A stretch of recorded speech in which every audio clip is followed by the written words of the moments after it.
मर्यादा पुरुषोत्तम श्री राम की जयंती पर देश में जो हुआ वो वाकई शर्मनाक है। गुजरात, झारखंड, पश्चिम बंगाल, कर्नाटक, मध्य प्रदेश और दिल्ली सहित कई राज्यों में दंगे हुए और अब उस दंगे की आग को सियासी हवा दी जा रही है।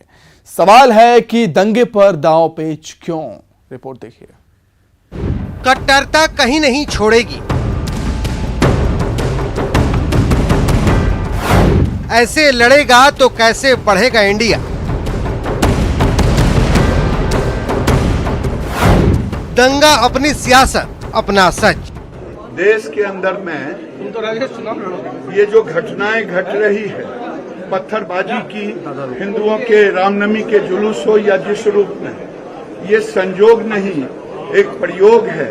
और ये प्रयोग मैं बार बार कहता हूं कि मुसलमानों की बढ़ती हुई आबादी देश के लिए खतरा नहीं है। अगर खतरा है तो कट्टरपंथी सोच के लिए।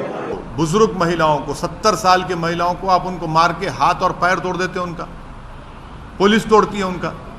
मध्य प्रदेश की पुलिस टारगेटेड घर जलाए जाते हैं, राजस्थान में, कर्नाटक में होता है ये।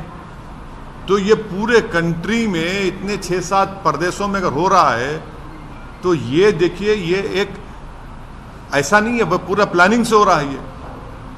और आप टारगेट कर रहे हैं वो मुस्लिम माइनॉरिटीज को। सिर्फ क्यों कर रहे हैं भाई मुस्लिम टारगेट आप? दंगा अब और दर्द न दो। जख्म पर नमक तो मत रगड़िए। दंभ करने की बात नहीं है ये, देश के नाम पर दाग लगा है। जरूरत तो है कि जो हुआ उस पर सामूहिक अफसोस किया जाए, लेकिन सार्वजनिक तौर पर जो दिखाया जा रहा है वो है सियासी अहंकार। और इस अहंकार ने इतना अंधा कर दिया है कि सच और झूठ का फर्क खत्म हो चुका है। पार्टी और पॉलिटिक्स के मुताबिक दलीलें गढ़ी जा रही हैं। उन दलीलों को सुनने से पहले इन तस्वीरों को देख लीजिए। ये तस्वीरें देश के उत्तरी हिस्से से लेकर दक्षिण और पूर्वी से लेकर पश्चिमी तक की हैं।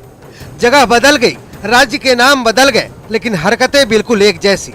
शोभा यात्रा के दौरान कहीं पत्थरबाजी हुई तो कहीं आगजनी। और घोर आश्चर्य की बात यह है कि जेएनयू भी इस धार्मिक कट्टरता की आग से नहीं बच सका। जेएनयू में रामनवमी के दिन 2 छात्र गुटों में भिड़ंत हो गई। इसमें कम से कम 15 छात्र घायल हो गए। बताया जा रहा है कि रामनवमी के पूजा करने और नॉनवेज खाने को लेकर दोनों गुट आपस में भिड़ गए। इस मामले में एफआईआर भी दर्ज कर लिया गया है। अब दूसरी तस्वीर देखिए। सोशल मीडिया पर वायरल हुए बिहार के इस वीडियो में रामनवमी के जुलूस में शामिल लोगों को मस्जिद के सामने शोर मचाते और भगवा झंडा फहराते देखा जा सकता है। वहीं दूसरे वीडियो में झंडे को मस्जिद के एक मीनार से उतारा जा रहा है। इस मामले में अब तक 3 लोगों की गिरफ्तारी हुई है। धर्म का काम जीवन को आसान करना है, न कि उसमें आग लगाना। देश के अलग अलग हिस्सों में हुए दंगों पर क्या दलीलें दी जा रही हैं वो भी सुन लीजिए। जेएनयू में भारत तोड़ो का नींव डालते हैं और वहाँ नारे लगाते हैं, हम शर्मिंदा हैं, अब तेरे कातिल जिंदा हैं। ये कहने वाले लोग ज्यादा खतरनाक हैं। मंदिरों में, गोरखपुर में जाके मुर्तुजा जैसे लोग आतंकी हमले करते हैं, इससे खतरा है।